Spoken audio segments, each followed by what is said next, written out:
So, halimbawa madumi yung napi niya.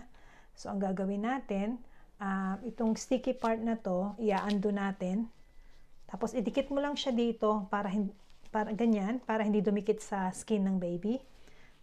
Undo this. I-stick mo siya dyan. Kasi minsan dumidikit siya dito sa skin niya. Tapos, halimbawa madumi yan.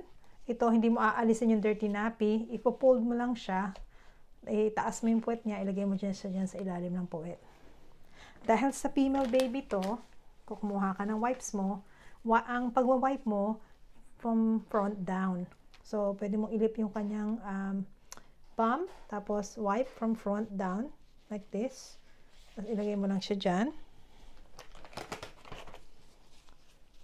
Wipe front down hanggang malinis siya, hanggang dito sa likod. Kasi minsan umaabot yung po niya hanggang dun sa likod. Clean the sides. Clean the sides. And then at the back again, down. Ay, sorry.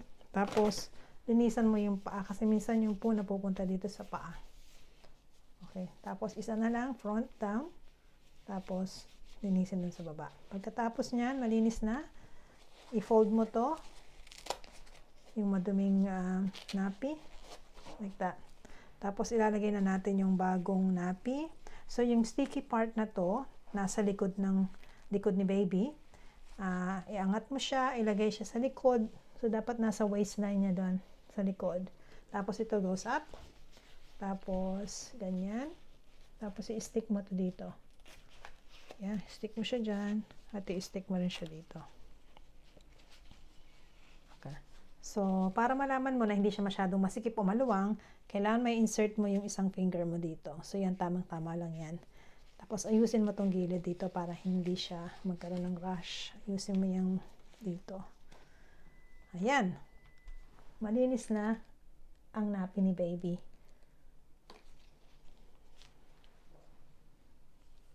Like and subscribe sa gabay ni Nurse Raquel. Maraming salamat po.